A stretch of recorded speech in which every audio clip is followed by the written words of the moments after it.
Welcome back to the channel में संदीप सोनी, आपका इस इंटरेस्टिंग वीडियो में स्वागत करता हूं। आज बात करूंगा स्टार्टअप के स्ट्रगल एंड फेलियर के बारे में। अगर इंडिया का टोटल डेटा देखा जाए उसमें से 90% स्टार्टअप जो इंडिया के अंदर होते हैं वो फेल हो जाते हैं। उसमें भी स्थिति ऐसी है कि 10% तो स्टार्टअप विद इन ईयर, मतलब एक साल से ज़्यादा भी नहीं चल पाते, एक साल के अंदर ही डेटा जाते हैं। मगर यहाँ पे मैं इंडिया के अदर स्टार्टअप की बात नहीं करूँगा, मैं यहाँ पे बात करूँगा इंडिया में फार्मा स्टार्टअप के बारे में। फार्मा अगर लास्ट 5 ईयर को डेटा को देखा जाए फ्रेंड, तो यहाँ पे most of the pharma startup या फिर स्ट्रगल कर रहे हैं या फिर फार्मा स्टार्टअप डेड हो गए हैं। उसमें मैं आपको 5 ऐसे पॉइंट बताऊंगा जो मेजर रीजन रहे हैं इन सारे स्टार्टअप के स्ट्रगल के एज वेल एज डेड होने के। उसमें से जो पहला रीजन है वो है फार्मा का कंडेंस सिस्टम होना। फार्मा के अंदर जो इंफॉर्मेशन है उसका अनअवेलेबल होना। अगर यहाँ इंडिया के अंदर देखा जाए तो फार्मा के रिलेटेड अगर आप कुछ काम करना चाहते हैं तो आपको यहाँ पे इंफॉर्मेशन नहीं मिलेगी। सपोज दैट मैं एक कंपनी ओपन करना चाहता हूँ, तो कंपनी ओपन करने से रिलेटेड फार्मा फील्ड को अपॉइंटमेंट कैसे किया जाता है, इंटरव्यू कैसे किया जाता है एंड स्ट्रक्चर कैसे सेटअप किया जाता है, इसके रिलेटेड कोई भी इंफॉर्मेशन ना ही गूगल पे है, ना ही यूट्यूब के ऊपर है अवेलेबल है, ना ही फील्ड के अंदर जल्दी ईजिली जो है इंफॉर्मेशन अवेलेबल होती है। लेकिन अगर इन सारी चीज़ों को कोई बताने की कोशिश भी करता है तो उसके साथ कंपनी ये नहीं चाहती कि कोई भी इंफॉर्मेशन को लीक करे। मतलब जो कंपनी फार्मा कंपनीज की बात करें तो जितनी भी ओल्ड कंपनीज है, बिग कंपनीज है, उन्होंने इसमें बहुत टाइटली क्लोज्ड ऐसा सिस्टम बना रखा है कि उनका खुद का भी एम्प्लॉय बाहर जाके कुछ भी नहीं बोल सकता है सिस्टम से रिलेटेड, या फिर वो एक कंपनी छोड़ के दूसरी कंपनी में जाता है तभी वो दूसरी कंपनी के अंदर जो अपना एक्सपीरियंस है उसके बेस पे डेवलप करता है। पब्लिक डोमेन के अंदर कुछ भी इंफॉर्मेशन अवेलेबल करना आसान नहीं है। यहाँ तक कि मैं अगर खुद की मैं बात करूँ, मेरा एक बहुत ही छोटा सा चैनल है, उसके बावजूद भी इंडिया की एक टॉप कंपनीज ने मेरे वीडियो को डाउन करा दिया,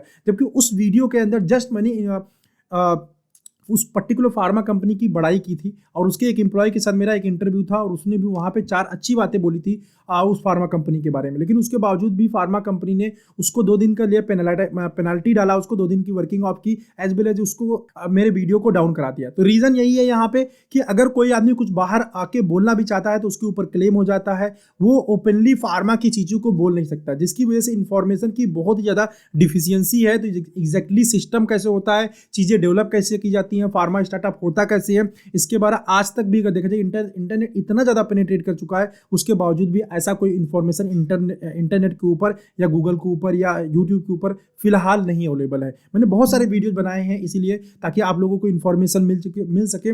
और जब मैं वीडियो बना रहा हूँ तो शायद मैं फार्मा प्रोफेशन को छोड़ चुका हूँ और मैं फार्मा प्रोफेशन को नहीं छोड़ चुका हूँ, जितनी किसी कंपनी में नहीं काम कर रहा हूँ, जिसकी वजह से क्या हो पा रहा है कि मैं इस इंफॉर्मेशन को पास ऑन कर पा रहा हूँ। शायद अगर मैं किसी कंपनी के अंदर काम कर रहा होता तो ये सारी इंफॉर्मेशन जो अपने वीडियोज में दे देता हूँ फार्मा स्टार्टअप से रिलेटेड शायद मैं नहीं दे पाता, बिकॉज कंपनी उसको ब्लॉक कर देती। और ये सबसे बड़ी प्रॉब्लम है फार्मा इंडस्ट्री की, जिसकी वजह से इंफॉर्मेशन बाहर नहीं आ पाता और फार्मा स्टार्टअप फेल हो जाते हैं, क्योंकि एग्जैक्टली पता ही नहीं होता कि करना कैसे है, सिस्टम कैसे डेवलप होना है, कंपनी का स्ट्रक्चर कैसा रहेगा, राइट। दूसरा सबसे बड़ा रीजन है lack of innovation. Pharma startup की अगर मैं बात करूं, इंडिया के अंदर जितने भी फार्मा स्टार्टअप होते हैं, मोस्ट ऑफ 95% या मैं 97% में बोलूं, फार्मा स्टार्टअप जो भी आते हैं उनके अंदर कोई भी इनोवेशन नाम की चीज़ नहीं होती। वो सिर्फ एक ही इनोवेशन करते हैं कि दूसरा कोई सेल कर रहा है वही प्रोडक्ट मैं भी लेके आऊँगा, मैं अपना कुछ नया डेवलप नहीं करूँगा। बस कॉपी पेस्ट मॉडल के ऊपर ही फार्मा कंपनीज काम करती हैं। यहाँ पे इंडिया के अंदर बहुत ही कम ऐसी कंपनीज हैं जो खुद का मालिक्यूल इनोवेट करती हैं। इवन दैट कंपनी जो दूसरे मालिक्यूल को कॉपी करती है, मतलब दूसरे के मालिक्यूल को, दूसरी कंपनी के मालिक्यूल को या ब्रांड को कॉपी करती हैं, तो उसके अंदर इनोवेट करती हैं, कुछ नया लेके आती हैं। ऐसा सिर्फ बहुत बड़ी बड़ी कंपनीज के अंदर होता है, but small middle class and startup की बात की जाए तो इसके अंदर कुछ भी ऐसे देखने को नहीं मिलता है कि जो नई कंपनीज आ रही है, स्टार्टअप्स आ रही हैं, वो ब्रांड्स के अंदर कुछ इनोवेट करे।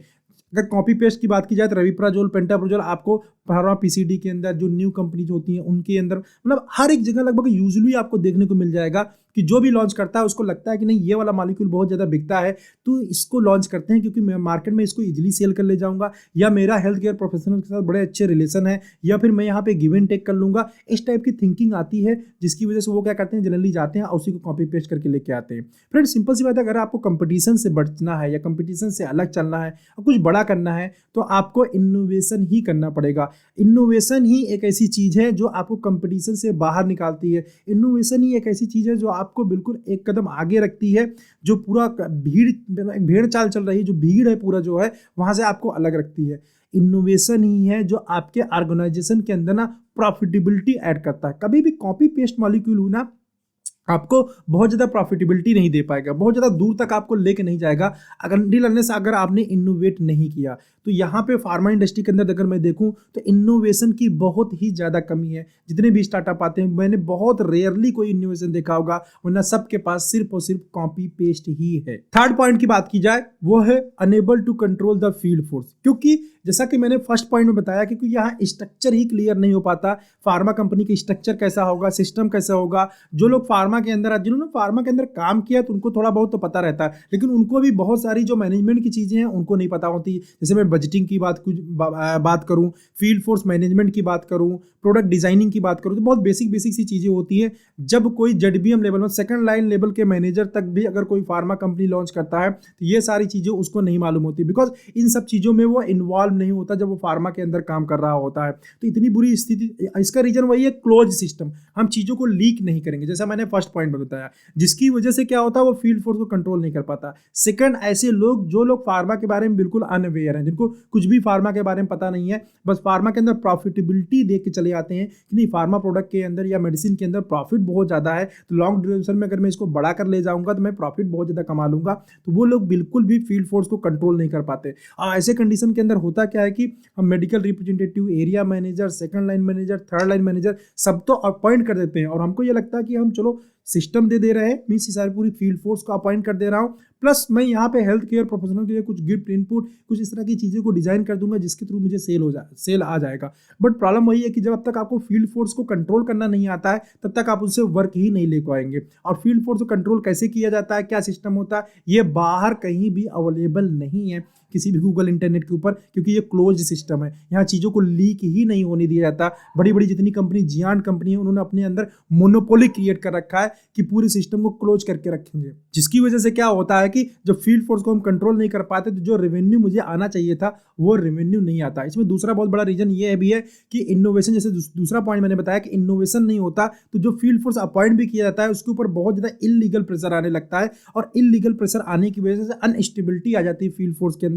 फर्स्ट, सेकंड ये है कि जो प्रॉफिटेबिलिटी आनी चाहिए तो प्रॉफिटेबिलिटी नहीं आ पाती, और थर्ड, जब प्रॉफिटेबिलिटी नहीं आ पाएगी तो कोई भी जो कंपनी है वो सर्वाइव नहीं कर सकती। कोई भी स्टार्टअप बहुत दिन तक लॉस मेकिंग में हम लेके नहीं चल सकते हैं, हमें प्रॉफिटेबिलिटी लेके आनी ही पड़ेगी, और ये फार्मा स्टार्टअप के लिए बहुत बड़ा चैलेंज हो जाता है जब वो न्यू स्टार्टअप लेके आते हैं, राइट। चौथे पॉइंट की बात करूं वो है पेमेंट सिस्टम, क्योंकि इतनी ज़्यादा, अभी स्पेशली कोविड की बात करूं तो ड्यूरिंग कोविड एंड कोविड के बाद बहुत सारी कंपनी इंडिया के अंदर रजिस्टर्ड हुई। इवन दैट मैं अपनी खुद की बात करूं तो मैं पर डे ऑन एवरेज अगर मैं बात करूं तो पर डे मैं एक फार्मा स्टार्टअप कंपनीज के साथ बात करता हूं। तो आप इमेजिन कर सकते हैं, मेरा जो जूम कंसल्टेशन प्रोग्राम होता है तो उसके थ्रू मैं एक स्टार्टअप से जरूर बात करता हूं पर डे बेसिस पे। तो आप ये समझ सकते हैं कि कितना, ये तो कुछ लोग हैं, सिर्फ 2-4-5% जो मुझसे कनेक्टेड है या यूट्यूब जो लोग देखते हैं वो सिर्फ मेरे पास में आ पाते हैं। बाकी लोगों की बात की जाए जो मेरे तक रीच नहीं कर पाते, मैं समझता हूँ 90-95% लोग हैं जो मुझ तक कनेक्ट नहीं हो रहे हैं, मुझसे जुड़े नहीं हुए हैं।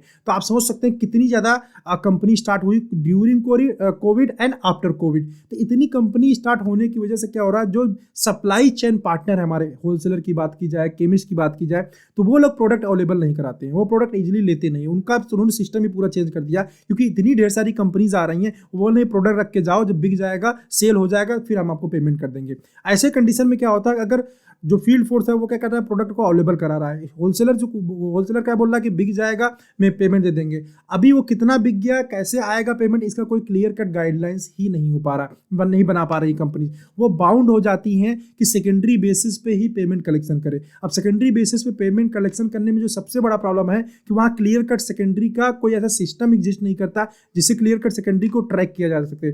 अगर हम स्टॉकिस्ट के डेटा को ही लेके चलते हैं कि सपोज दैट चलो जितना उसने सेकेंडरी किया उतना पेमेंट कलेक्ट कर लेंगे, तो ऐसा भी पॉसिबल होता दिखाई नहीं देता, बिकॉज क्योंकि मेडिकल रिप्रेजेंटेटिव क्या करता है, बहुत सारा स्टॉक जो है मार्केट में ना अवेलेबिलिटी के नाम पे बिल करा के पहुंचा देता है मेडिकल स्टोर पे या डॉक्टर चैम्बर के अंदर।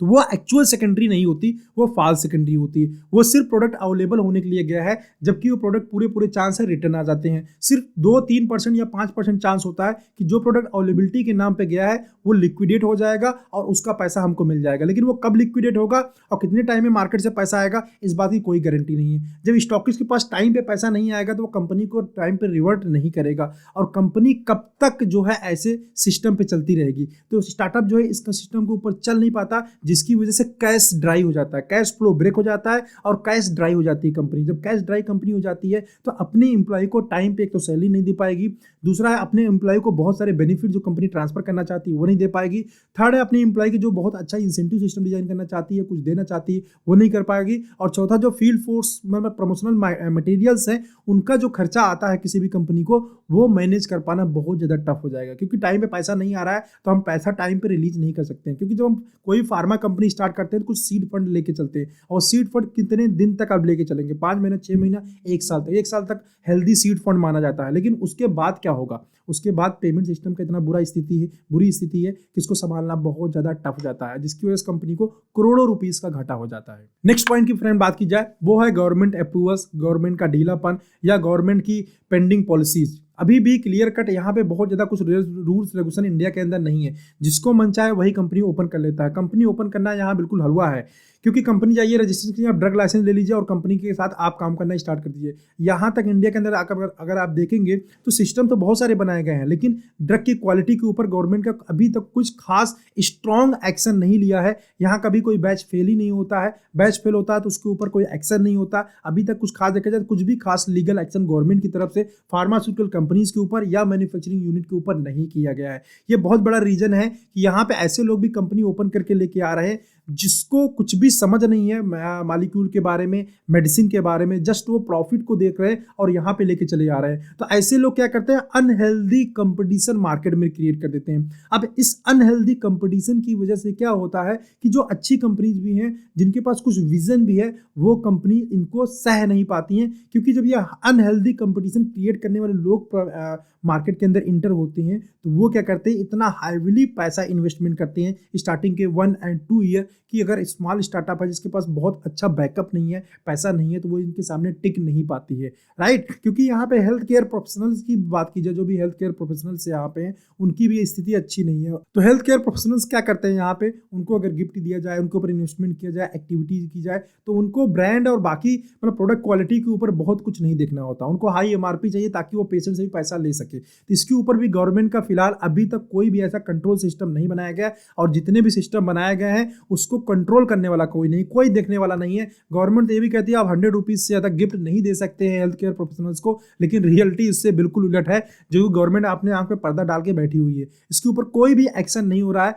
ना ही आज तक किसी भी हेल्थ केयर प्रोफेशनल का कोई भी लाइसेंस कैंसिल हुआ है कि ऐसा कुछ उसने की एक्टिविटी किया हो, उसने कंपनी से पैसा लिया हो और उसका लाइसेंस कैंसिल हो गया हो। तो ऐसा कुछ भी स्ट्रिक्ट सिस्टम गवर्नमेंट के पॉइंट ऑफ व्यू से भी नहीं है हेल्थ केयर के ऊपर, जिसकी वजह से जो हेल्थ केयर प्रोफेशनल्स है वो पेशेंट का ध्यान, पहले एक टाइम था जब हेल्थ केयर प्रोफेशनल पेशेंट का ध्यान रखते थे, वो पेशेंट के केयर के बारे में सोचते थे। लेकिन आज अगर हेल्थ केयर प्रोफेशनल की बात की जाए, मोस्ट ऑफ द लोगों की यही हाल है कि वो एक बिजनेसमैन है। जितनी भी मैं बात करूँ हेल्थ केयर से जितने लोग भी आते हैं वो क्या है, प्योर बिजनेसमैन है। उनको भी कंपनी के साथ डील करना होता है, ठीक है। और डील करने के बाद उनको पेशेंट कहीं बहुत पीछे छूट जाता है, क्योंकि यहाँ पे दो लोग म्यूचुअल बॉन्डिंग कर लेते हैं, एक फार्मास्यूटिकल कंपनी और जो हेल्थ केयर प्रोफेशनल्स है। इसकी वजह से क्या होता है, जो इनोवेटिव या कुछ को अच्छा करना भी चाहता है तो अगर उसके पास फंड नहीं है इतने इन्वेस्टमेंट करने के लिए, तो इस जो लड़ाई है या कंपटीशन है इसके बीच में टिक ही नहीं पाता है। तो ये कुछ कॉमन मिस्टेक नहीं बोलूँगा, कुछ कॉमन प्रॉब्लम्स हैं यहाँ इंडिया के अंदर, जिसकी वजह से फार्मा स्टार्टअप्स जो है हिट नहीं कर पाती हैं। फार्मा स्टार्टअप बहुत ज़्यादा स्ट्रगल करती हैं यहाँ पे, और या फिर डेड हो जाती हैं, या फिर ऐसी किसी तरह काम चलता रहता है, एक बड़े स्टार्टअप में कन्वर्ट नहीं हो पाती। बहुत कम कंपनीज हैं लास्ट 5 ईयर या 10 ईयर के अंदर आपने देखा होगा जो बहुत बड़े स्टार्टअप में कन्वर्ट हो गई हो, कोई इस्तेमाल सा हुआ हो और बड़े में कन्वर्ट होगा। ऐसा आपको सुनने और देखने को फार्मा के अंदर स्पेशली जल्दी से नहीं मिलेगा, और उसका जो रीज़न है वो मैंने यहाँ पे 5 पॉइंट आपको एक्सप्लेन किया हुआ है, ठीक है। अगर आप भी कोई फार्मा स्टार्टअप है, फार्मा कंपनी ओपन करना चाह रहे हैं, तो मेरे साथ एक जूम कॉल बुक करके आप मेरे साथ बात कर सकते हैं। आप जूम कॉल मेरे साथ बुक करिए, बोर्ड लाइन नंबर यहाँ पे आ रहा है, 599 फी है इस ईयर के लिए 2021 के लिए, और नेक्स्ट ईयर ये बढ़ जाएगा, ठीक है। तो अभी बुक करिए, लिंक मैंने डिस्क्रिप्शन में भी दे दिया, वहाँ से जाके भी बुक कर सकते हैं, मेरे साथ बात कर सकते हैं फार्मा स्टार्टअप के ऊपर और बजटिंग वगैरह कैसे की जाती है, एज वेल एज मेरा फार्मा स्टार्टअप टूल किट आता है। अगर आप फार्मा स्टार्टअप हैं तो आप उसको ले लीजिए, उसमें भी उसकी वजह से आपको बहुत ज़्यादा हेल्प मिलेगा कंपनी के अंदर, और बहुत सारी चीज़ें आप समझ पाएंगे, उसके अंदर एक्सप्लेन वीडियो भी है। तो इस वीडियो को देखने के लिए आपका बहुत बहुत धन्यवाद। आई होप कि आपको जो चीज़ें मैंने आपको समझाया वो समझ में आया होगा। तो मिलते हैं ऐसी किसी इंटरेस्टिंग वीडियो में नेक्स्ट टाइम।